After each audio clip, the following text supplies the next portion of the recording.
the story of baptism. Baptism is something that Christians have done ever since the first followers of Jesus. But even before then, the Jewish people had a practice of ritual washing in water as a sign of dedicating themselves to God. This is what John the Baptist was doing for people when Jesus came to him and asked John to baptize him. You can read about Jesus' baptism in Matthew chapter 3. Later in Matthew 28, before Jesus returned to heaven, he told his disciples to go make more disciples all around the world, and to baptize them and teach them how to live his way. You can read how quickly that happened in the book of Acts. Throughout history, though not everyone has agreed on exactly what baptism means or how it should be done, some churches have seen baptism as a way that people are made right with God, whether they want to or not, rather than a sign of something that has already happened. There was even a time where babies were baptized straight after they were born, because people thought that was the best way to make sure they were right with God. Some churches today believe that baptizing babies is a way of making them part of the church. Then as teenagers, these children have the opportunity to stand in front of the church and say that this is their choice to believe and trust in Jesus. This is called confirmation. The teenager is making the choice to confirm they received the baptism when they were too young to choose for themselves.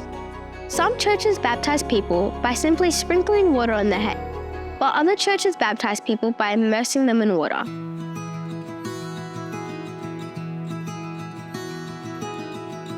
Baptist churches can be found all around the world and have been baptizing those who have already decided to follow Jesus for hundreds of years. It's actually how we got the name. Back in the 1600s, some people were reading their Bibles and thinking a lot about how the church and the way Jesus and people in the early church were baptized. And so those early Baptists decided that's the way they were going to do it too. Baptists believe that baptism should only be for people who have made their own decision to follow Jesus. It's something that you do to show others you are following Jesus. We believe that baptism is not about how old you are. It's about whether or not you understand what Jesus has done for you, enough to make your own choice to belong to Jesus. We baptize people by full immersion, meaning they go all the way in and under the water and then up and out again, just as Jesus and the others in the New Testament did when they were baptized.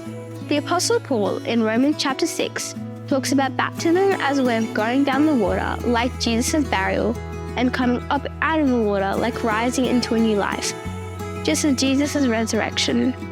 Sometimes it's not possible for someone to be baptized by going fully under the water. If someone has a disability or is very old, they might do it by sprinkling or pouring water over them, rather than going fully under the water with their whole body.